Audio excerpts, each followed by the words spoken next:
going to come back on this show. I feel good. We're talking on the subject of jet lag. It's a real no-no. I just celebrated my 50th birthday, so I'm very much 80s. Yeah. Don't cut that.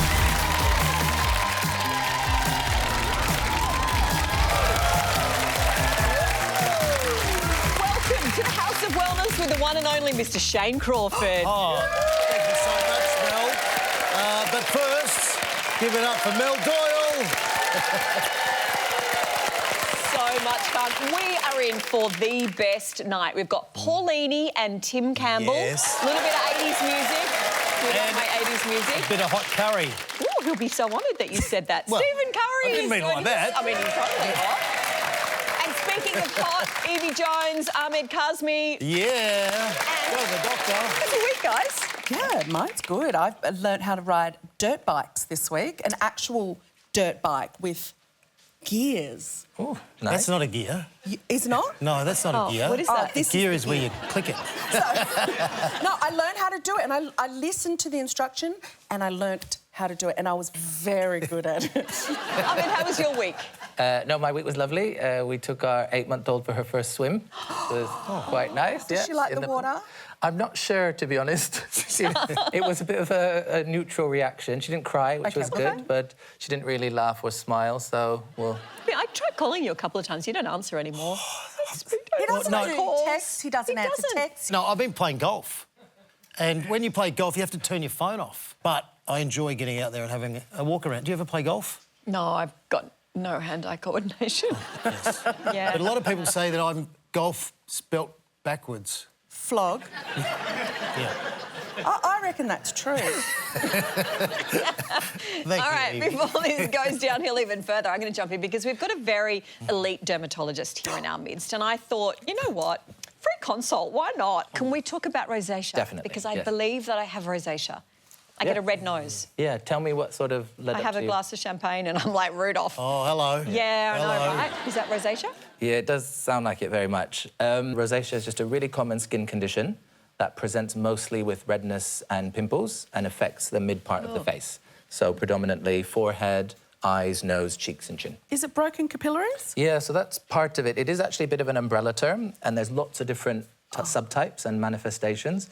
And one of the most common types that you're describing, it's got a terrible name. It's called erythematothelangectatic rosacea. Yeah, How do you spell that? Yeah, Glad I don't exactly. have that one. And that's just where the blood vessels aren't behaving properly. So that's why you flush and blush, you look red all the time, and your capillaries do indeed break more easily. So you often end up with these small broken vessels on the mid of the face. I always thought it was because of drinking. Alcohol is one of the triggers, so there's lots of things. Although the condition is genetic, unfortunately, there's a few things that can modulate how likely you are to develop it and also how severe it is. And alcohol is one of the really common triggers. And can it be different from person to person? Exactly, yeah, you're totally right. And that's why it often gets misdiagnosed. So the two most common types are this vascular type, and the other one is the one that gives you little pimples and pustules, and that's called papulopustular. But there's even subtypes that affect the eye. If anyone's had recurrent styes, that can actually be ocular rosacea. So glad I admitted this on national television. There's also a subtype that makes the skin of the nose become much thicker. That's more common in older men. So if you've ever seen a grandpa with a really deformed nose, that's called... Bulbous. Yes, yeah, that's called... God, is that ahead of me? That's called... No.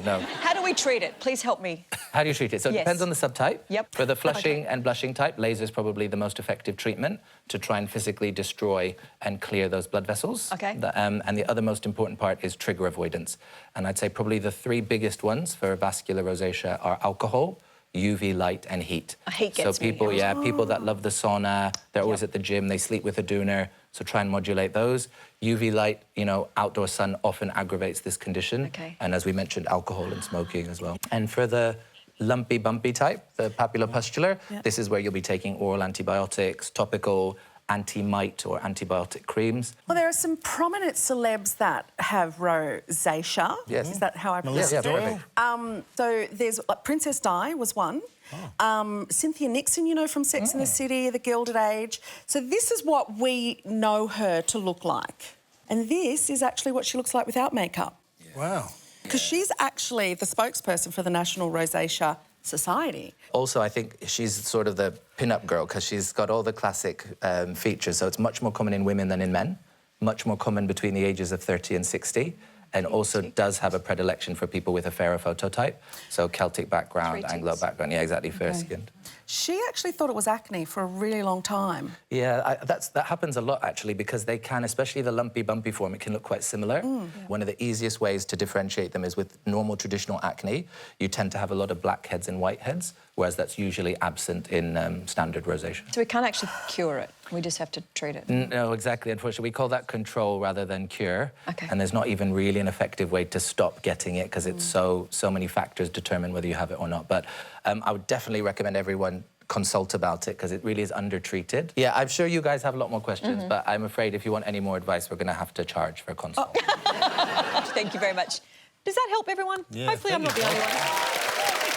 Stephen Curry is campaigning for your kidneys, and he's up next. Well,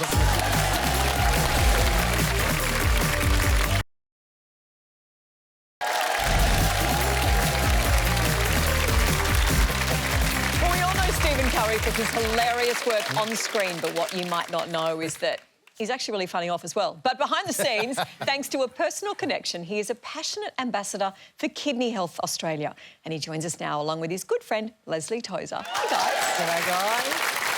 Nice to have you here. Can you tell me about Leslie? Because I know that you have said she is your hero. She is my hero. We've been friends for decades now, and she's been on dialysis for the last 15 years with very, very low, is it 1% kidney function? I won't yeah, speak to you in this about regard. 1% kidney function, yeah. Being on dialysis, it's such a common thing and people don't often realise how prevalent kidney disease is. Actually, to put it into perspective, 2.7 million Australians have signs of chronic kidney disease. 2.5 million of them don't know they have it. Wow. And Leslie was a perfect example of that. Yeah, I went to see 5 different GPs over the space of about 3 years. I lost about 90% of my kidney function before, you know, I was diagnosed, and by then it was too late. So it was irreversible and I had to start dialysis right away. So. The incredible thing about Leslie is, and this is why she's my hero, there is this positivity which just is so inspiring, and I'm so proud to be her mate. Wow. Because you've been friends for a long time, haven't you? Yeah. Where did you guys meet? How did you meet? It's a bit incestuous, isn't it? Well, yeah, we say incestuous. We might clarify that. So my best mate from school, Lucas Tozer, is married to Leslie. They've got the same name, ironically. It's weird, isn't it? Oh my God! That was us in our Year 11 formal. Red bow tie. And that was us last year. And our Leslie and Lucas's son Max is best mates with my boys Arlo and Bo. Look, we've had such a great time together, and to be able to be an ambassador for Kidney Health Australia is such... I'm so proud to be part of that and to be there with Leslie as she goes through this journey because, you know, the aim is to end dialysis by 2050, and this is what Kidney Health Australia are going for. And we think about it being such a niche thing, but it's not. So, Leslie, how do you feel when Steve, you know, who's royalty in this country when it comes to making movies and TV shows. So how does that make you feel that you're a real hero to him, you know, and obviously that friendship's pretty unique and unbelievably strong? It just makes me want to cry, honestly. Like, I will cry, like, because he is, he's one of the best humans, if not the best human I know. I was going to say what you see is what you get, but it's more than that. He's actually an even kinder and more amazing human than, you know, what you all see. I'm going to come back on this show. I feel good. Good one to have in your corner. Really Can I ask about dialysis? Sure. You just mentioned being on dialysis. Yes. I feel like it's one of those words we probably don't all fully understand how time-consuming it is, how intense it is. Can you step me through a week for you? I started on PD, which is peritoneal dialysis, with a catheter through my tummy. And that was 11 hours every night, 7 nights a week for the first 3 years. 11 hours a night? Yeah, so overnight, like while I'm sleeping. And so I started that when my son, Max, was 5 months old, so that was kind of tricky. So I then moved on to hemodialysis, and that is, it's more invasive because it's needling, and that is... usually in hospital 3 days a week, so every second day for 5 hours. And I've been doing that for the past 12 years. But because my fistulas were on my right arm, so that's why I've got all these tattoos here to cover up. I call it the fistula graveyard because they all died. So then I moved into the hospital again, and I now have a permacath in my chest, which is much easier and much less painful as well, but still very time-consuming. And Leslie, are you hopeful that we're heading towards a future where dialysis can be a thing of the past? 100%, most definitely. It's an epidemic. When Kidney Health talk about ending dialysis, there's not going to be any dialysis. That's not the case. It's just improving the treatment and also, I guess, ensuring there's earlier detection to stop people from actually getting to that point, you know. So. And all the while, Leslie's waiting for a transplant kidney, and so the tough thing, one of the many tough things for Leslie, is that she has a very rare blood type. So there is a very good chance that most kidneys that might otherwise be able to be offered to her, her body would reject. A lot of Australians don't know that they're not donors, that the system is still an opt-in system rather than an opt-out system. There is so many facets to kidney health and to the improvement in awareness around it that can help people like Leslie. So there's another Stephen in your life. Yes. Tell us about him. He is a sexy little man. There's another Stephen in your life. The other one. Yes. So a few years ago, my son had been asking for a while, "Mommy, can we get a pet? Can we get a cat?" It's like, right, OK. So we went to the Lost Dogs home, and the first one that I saw was just this gorgeous little black cat with these bright green eyes. And there he is there. There was a little blurb. It said, "Hi, my name's Steve. I'm 3 years old. The only issue is that I have chronic kidney disease. But don't let that put you off. All I need is a special wee diet." With kidney disease in cats or dogs, it really is just a change of their biscuits, their diet. And he's the happiest little guy. He's just needs lots of extra love and special diet, and that's it. It's very nice. He was not named after him. Honestly, that was actually his name, so. Hey, thank you so much for sharing all this. I know it'd be very difficult. What I do want to ask is, we've got royalty right here. Graham Kennedy, he played Damien Oliver, The Castle. Which one did you like the most? I haven't seen any of them. What? You've got to be joking. If I played William Wallace, you would have seen it. Right, we're going back to my place today and we're putting on some DVDs. Absolutely amazing to have you both in, and thank you for sharing your stories. We love your work. Thank you for having Thank you us. so much. Keep making amazing work, and thank you so much for your courage to come on to the show. Would you please thank Stephen Curry and Leslie Tozer. We are going to be back in just a moment. We're going to watch a movie.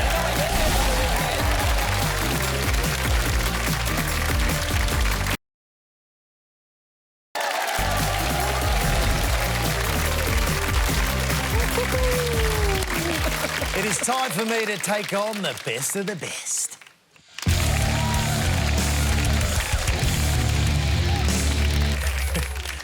It's the second last crash test craw of the season, and I'm definitely due for a win.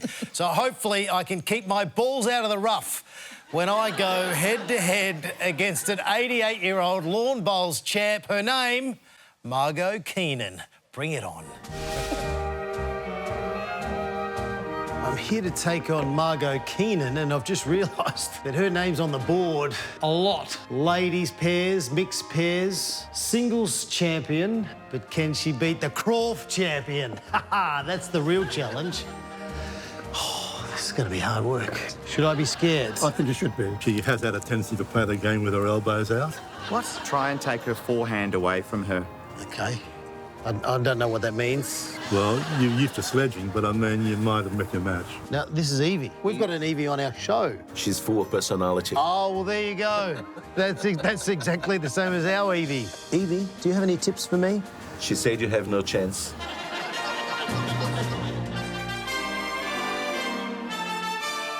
Margot. You're a left-hander, so I'll have to do How a did you little... know that I bowled my Well, left-hander? someone told me. That's how you beat all your opponents. I do.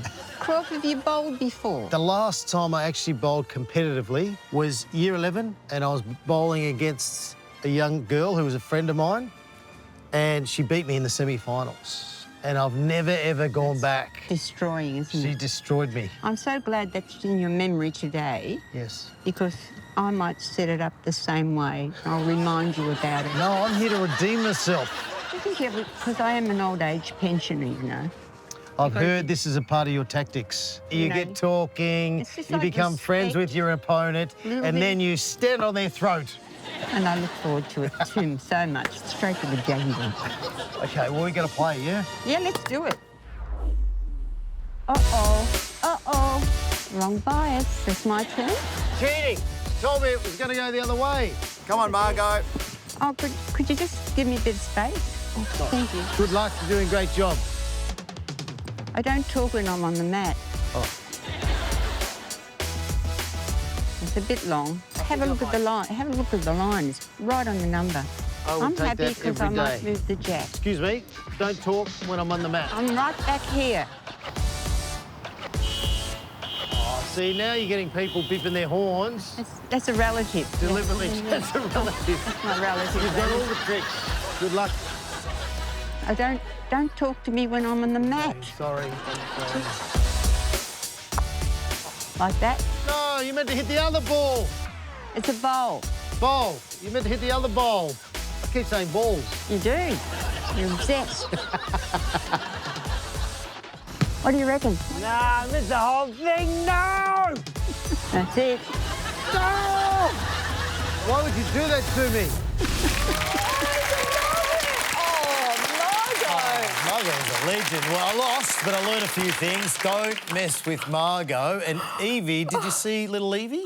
I certainly She did. was I very- actually used to walk my dogs behind that bowls, and I know little Evie. Well, it was great. She just gave you what for. Don't speak while I'm on the mat. She was great. Love that. It was great to see Margot and her mate so active and engaged, and to tell us how important that can be, we've got renowned medical researcher and expert in ageing, Professor Cassandra Serke.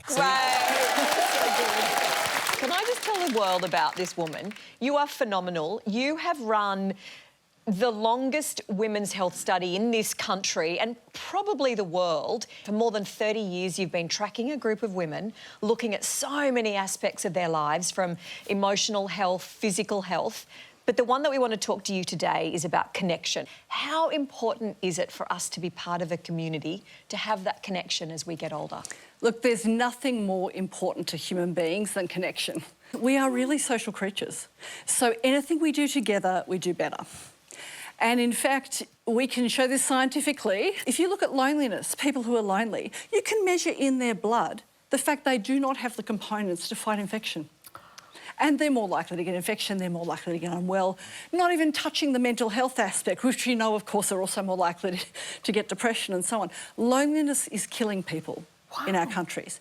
When I say loneliness, I don't mean having 99 instead of 100 Facebook friends. So you can have 250 Facebook friends but feel lonely. Yeah. And you can have yourself and a dog at home and be a hermit and not feel lonely. So it really is about each individual. We're all so different, but you don't want to feel lonely. And if you're feeling lonely, reach out. So we talk about, you know, your diet and, you know, exercise and all that, but social interaction is probably the most important on the list. With physical activity, when you put people on their own doing it, they do this better.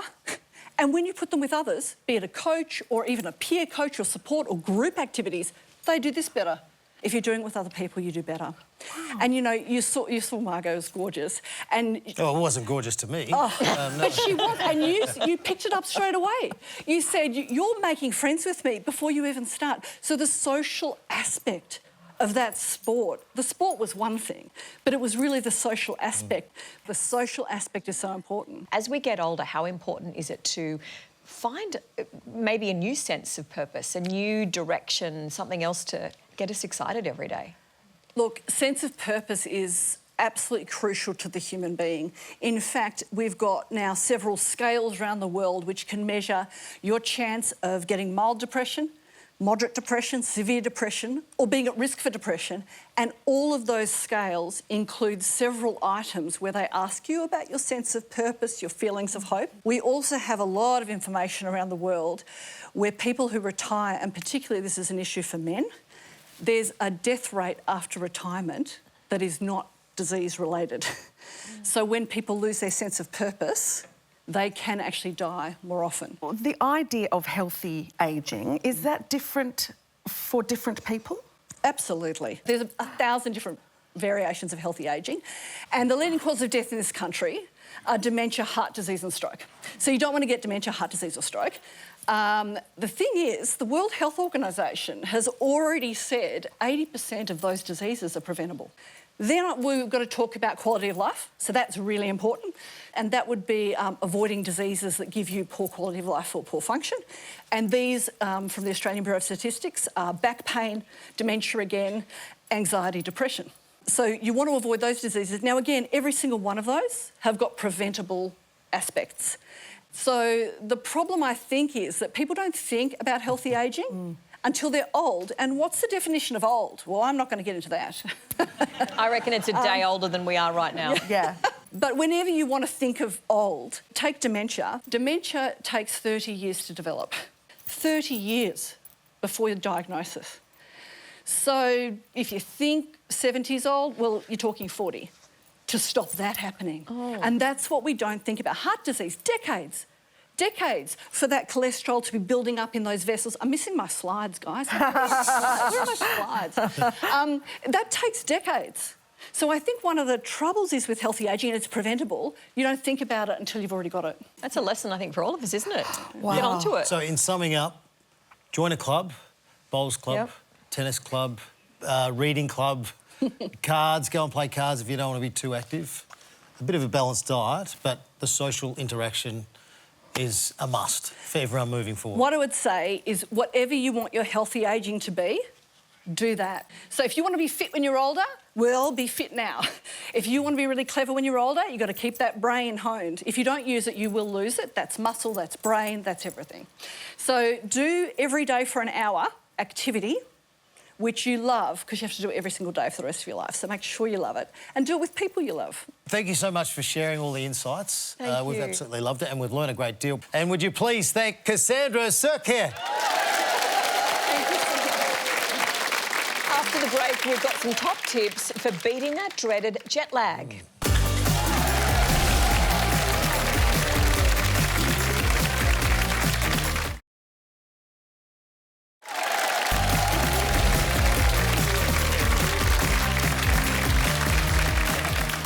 Well, Aussies are travelling overseas in record numbers, which means more of us than ever are getting whacked by jet lag. So can we avoid it? We'll hear with some tips and exits and strategies. And let's dispel those myths. Did you like the hand action? Yes, I do. Former flight attendant Nicola Dale. Hi. You're doing that really well. Thank you very much. This way, that way to the exits. Always got to have a backup career in TV. Hey, let's talk about jet lag and crazy theories that you've heard. What's the wackiest ones you've heard about getting over jet lag? I'll tell you what's sort of like on trend at the moment is in-flight yoga. And so people now are doing sort of like, you know, really weird positions like downward dog. They're doing... In the eye? Like, on a plane? On the planes. All I think sort of to trying to get sort of like the blood circulating. Right. There's star jumps. I mean, that's pretty weird and wacky, but that does happen. You know, another sort of thing really is sort of trending is like an ice cube sort of rub. And they're getting ice and they're actually putting it all over their body. Yeah. I think it's meant to sort of stimulate the body and sort of like wake things up. I don't know, you know, like you're sort of trying to keep on that sort of time zone is one thing. Yeah. Another thing you see a lot on the aircraft is those cucumber naps. When people are napping and they're like this, they've got cucumbers. Oh, they've got like actual literally cucumbers. sliced. Like real cucumbers? cucumbers. Yes. And then face masks are, you know, you sort of see them a lot. And look, they're all good. I think it's probably, you're the dermatologist, they're probably good for your skin. I don't know if they're really good for jet lag. You know? What about jet lag? I know a lot of friends, maybe one that I host a show with, boozing up on a plane is a good way of getting to the end and feeling OK. At least you get off feeling OK. Yeah, a little bit wonky, but... A little bit wonky. Well, I tell you what, with booze, it's not really a great thing. I think sort of like in moderation, but really, especially if you're talking on the subject of jet lag, it's a real no-no, you know, and it's really dehydrating. Makes it go quicker, though. It certainly does. It certainly does. Grounding and earthing, as they call it. We've got a video here of people, when they get to the end of the flight, they quickly go and find some ground, take off the shoes, and they go wandering around. It's very basic and simple. As soon as possible, get outside and put your feet on the ground.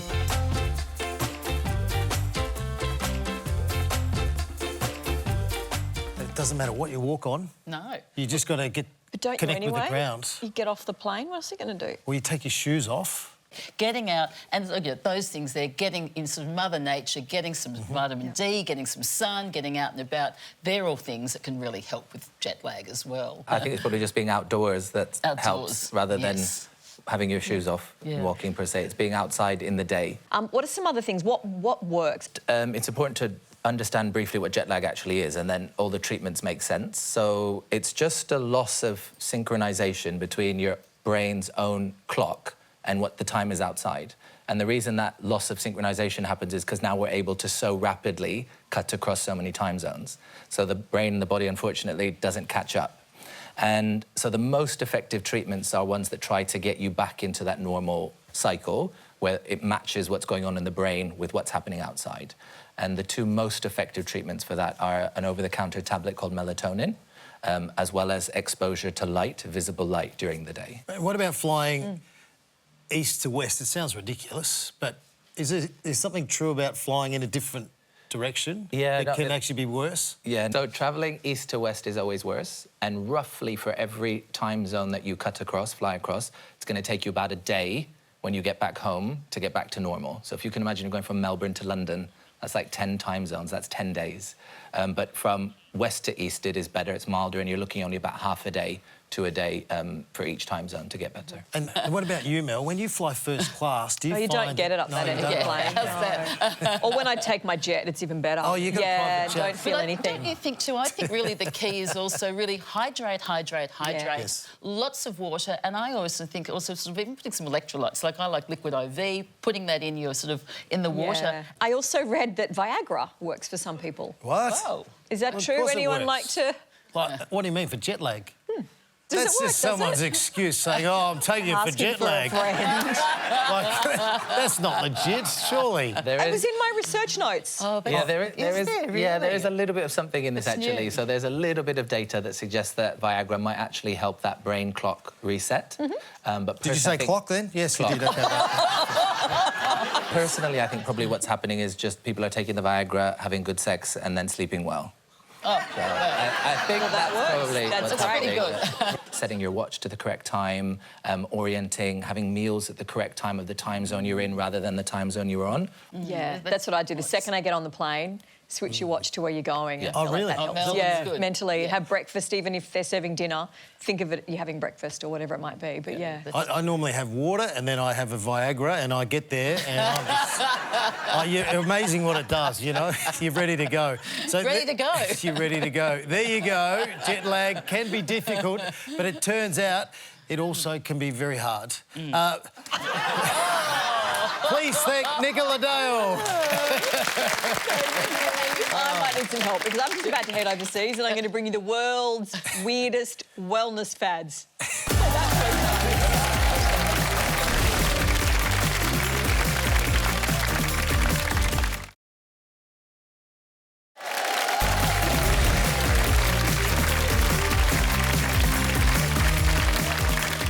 Mel's in the kitchen cooking something strange, probably burning it.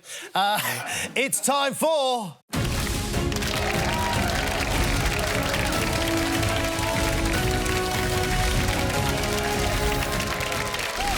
Well, brace yourself for some weird wellness trends, and yes, Shane Crawford endorses all of them. Firstly, did someone say namaste hydrated? Because it's time for drunk yoga. The pissy practice first lunged onto the scene in New York with boozed-up yogis seamlessly pumping vino into their vinyasa flow. The thinking is that pairing hair of the dog with downward dog helps the self-conscious loosen up so they're not embarrassed about people seeing their bird of paradise, while also relaxing muscles and increasing flexibility. I reckon the trickiest manoeuvre, though, is convincing your partner this counts as taking care of yourself. But let's sober up and head to France for a little bit of flaneuring, or wandering with intention. In a world of deadlines and rushing about, the free-thinking French believe there's a wellness benefit from simply going for a little meander with no map, no destination, and your phone enjoys a little rest at home. Just see where your mood takes you as you flaneur about Le Promenade. Although going for a walk in Paris without taking pictures for Insta, impossible. Anyway, and also after drunk yoga, I actually lost my phone. I had no idea where I was, and I didn't actually know that I was flaneuring. Finally to Slovenia for some apitherapy, which has nothing to do with apes and everything to do with bees and honey rubs. Prepare to feel like a toasted crumpet as honey-infused oil is drizzled onto your buns while you listen to the anxiety-provoking, nightmarish thrum of bees buzzing inches away from you. Because when you're lying still in a swarm of bees, you want to expose as much skin as possible. Fun fact on this one, though, Honey Rubs is Croft's stripper name. That was Worldwide Wellness. Back to you, Honey Rubs. Oh, flaneur and honey rubs. I like Honey it. Rubs. Do that. We all go wandering, don't we? I go flaneuring a lot, but I actually do it in the car. Oh. I know that sounds really lazy, and it is, You but just drive. I just drive. OK, so look, that's all very lovely, but I have an actual medical question. Doc? Yes, Asking please. for a friend, of course. Go for it. Who sends these in? I've got a lot of friends with a lot of problems. Dylan writes... Dylan. I've recently started dyeing my salt and pepper hair black. But since doing so, it's revealed a lot of, well, salt. I've tried so many things, but it doesn't seem to work. My scalp is red raw from uncontrollable itching. I look like I've got nits. And what can I do to treat the underlying problem? Asking for a friend. Nice. Well, sounds like Dylan's got a case of dandruff. I'm really pleased that Dylan asked this question, if Dylan is in the audience, because I Hi, love... Dylan. Yeah, I love... I'm going to get a bit emotional now. I do love dandruff. It is probably my favourite entity to treat. Is it? And it's because I feel so much for people like Dylan. They say shampoos, lots of different shampoos, but is that the way to do it? Yeah, so like 99 times out of 100, an itchy, flaky scalp is going to be because of yeast overgrowth. And then the yeast end up causing inflammation in the scalp, and you get a bit of dermatitis, which is why you end up with that grainy skin and the flakes. And yes, so that's exactly why shampoos are so helpful, because anti-dandruff shampoos will bring down the yeast burden, kill the yeast. And do you love it and get excited about it because it's something that you can treat? 100%. So again, like everything in dermatology, I'm afraid I can't cure you, but we can definitely control it. And some of the commonest mistakes I see is that, I don't know how this got out there, but people seem to think washing your hair less frequently is good. The truth is the opposite. Frequent hair washing to maintain a clean, healthy scalp with non-greasy hair is what's going to help you. It's going to reduce your dandruff, and it's also going to prevent hair shedding and even slows down hair loss. And about the shampoos, the other common mistake I see is that people just use one anti-dandruff shampoo forever, for life, and then we do often see that it loses efficacy. So I'd usually recommend using 2 different ones just on rotation and having rest days, because medicated shampoos are generally quite drying on hair, and then in between them you can use a normal shampoo some of those days. Also, the most common other mistake I see is that people just don't leave the shampoos on long enough. So they don't work, anti-dandruff shampoos don't work as rinse-through products. So you need to massage them into the scalp, wait for a few minutes, let it work, and then rinse it off. And if I may, I'll just tell you, do you remember I said like 99 times out of 100? Sometimes dandruff can be caused by bacteria, so then we would treat it in a similar way, but with antimicrobial shampoos and products. And sometimes it's because you actually have a skin condition like eczema or psoriasis. Dylan, there you go. I hope that helps. Thank you, Jim. Well, after the break, we are bringing back the 80s with Tim Campbell and Paulini. I'm really, really excited. But before we did that, I want to know what you guys were all like in the 80s. No, never going to show Yeah, you. found some pictures. There we Oh, that's me. That's at my formal. Oh! Look at you. Oh, my God. I was actually a baby in the 80s. Oh. Look at your balls. Look at the legs, the There hair. you go. Here's Sharp. Melissa Doyle, here we are. Let's see. Da-da-da-da. I feel like it was all about the music, wasn't it? The 80s? What was your favourite? Oh, George Michael. Anything George Michael. Yeah, back in the Wham days. Spandau Ballet, I think, was my first concert. Well, I reckon 80s music we all love, so stay right there because we have some super fun on the way with Tim Campbell and Paulini.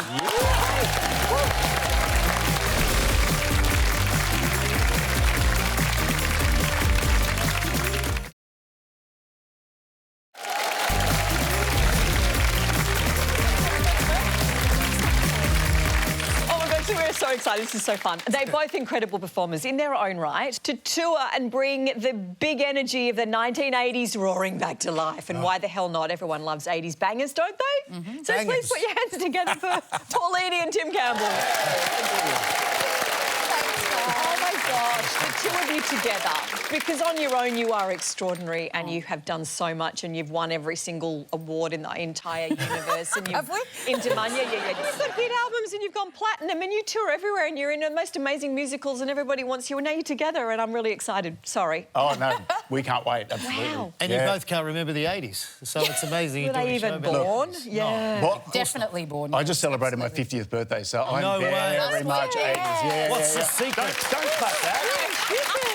Look, okay, for me, growing up, the 80s is where I learned everything about too much, let's be honest. But definitely music. I mean, for me, it was all about, like you say, Wham, like Bon Jovi as well. I grew up in the western suburbs of Sydney. Why do we all love it so much? Look, for me, the songs are timeless. Yeah. You know, it was a fearless time. I think the artists were so iconic and unapologetic about, you know, what they sung about. So, and you don't get ballads that kind of hit you in the heart like Or they three did key back then. changes in songs yeah, like exactly, you sing like so Whitney incredibly. stuff. So Yeah. I'm so excited to bring it, you know, onto a modern stage. And it was a time, like technology advanced back in the 80s as well, not only with music, you had all the synthesizers and all those great sounds brought into music, but it's an iconic decade that just never left. I mean, you can tell by my outfit, I never left the 80s, but it is, the music, the feeling, the fun, That's the vibe, right, yeah. that's what we want everyone to have on our tour. You guys, what were you like in the 80s? I think we've got some photos because if we have to no. embarrass ourselves... Yeah. Oh, look at that! Okay. Oh, that is... Oh, that's sharp. Hello, ladies, stand back, I'm only one person. Pauline, you probably weren't even around in the 80s, were you? Oh, no, I was, Oh, surely we've got a definitely. photo. Product of the 80s right here, yeah. Product of the 80s. Hey! Oh, my God. Where did you guys get that You are so beautiful. It's funny, Pauline is going to do the tea Oh, I spring want as to well. show you later. Yeah, you've got to go like this. Yeah, it's the really bird's nest. quite effective. Yeah. We're going to a wedding and we want to get everyone up on the dance floor with an 80s song. Yeah. What is that song? Oh, we've got a whole list for it. I mean, Mine's definitely Want to Dance with Somebody, Whitney Houston. Yes. I mean, it's like it's in the title. a floor filler. Yeah, absolutely. Yep. So I can't wait to do that one. I would say, because of my Western Suburbs roots, I'd say Living on a Prayer, Bon Jovi. Yes. Otherwise, All Night Long, Lionel Richie as well. You guys are great mates. How's the tour? Are you looking forward to touring together? Oh, God, yeah. Absolutely. We have performed together a few times. There was no over the years. meaning then. It was when you said that. Absolutely. Welcome to showbiz. And, Bed of Roses, do you think, or maybe Fights Over Hairspray? Definitely Bed of Roses for me. This guy's like my brother from another mother. So it's going to be pure joy on stage. Unless you try and steal my songs, it's going to get bad. I'm not touching Whitney Houston, OK? It's all yours, it's fine. No, but we all know Pauline has an incredible voice, but she's so much fun on stage, and that's what we want to do. We want to have a huge amount of fun with everybody on these stages. We are so excited. Love you both. You are just phenomenal at what you do, and we love the 80s. So what more could you ask for? Pop you over into the kitchen. You guys ready? You're excited? Absolutely. Yeah. We want you to get up and dance. Why don't you get up and go over and get yourselves ready? Oh, yeah, please. Absolutely. All right. How good. This is going to be unbelievable. Thank We you. might get the doctor and Evie back out here. Thanks, guys. All right, always always great to hang out, team. You can catch Paulini and Tim Campbell on their electrifying 80s live national tour next year. They're doing a massive 26 dates all around the country, so head to electrifying80s.com for details. But for now, here they are with Donna Summers. This time, I know it's for real.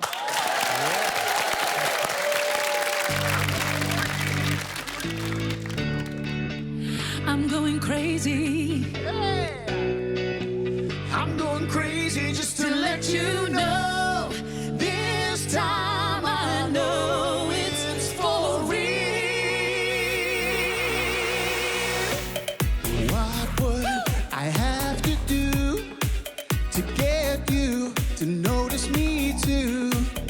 Do I will stand in line, one of a million admiring eyes? Walk the tightrope way up high, write your name across the sky. I'm going crazy just to let you know. You'd be amazed how much I love you so, baby. When I get my hands on you, I won't let go. This time I know it's for real. Should I write or call you home?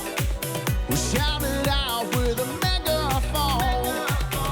Radio, TV news, couldn't find my way to get my message to you. Say I love you with a neon sign, anything to make you mine. I'm going crazy just to let you know. If I wait too long for you, I might explode, oh, baby. I've been around the block enough to know. This time I know it's for real. Hey, come on, hey. Well, I know it's for real. Yeah, come on, team. Here we go. Come on, team. Come on, everybody, get up and dance. Hey, yeah, yeah, come on to the 80s dance floor. Hey. Come on, I want to see you all get down. Come on. It's a blue disco all over again. There it is. Walk the tightrope way up high. Write your name across the sky. I'm going crazy just to let you know.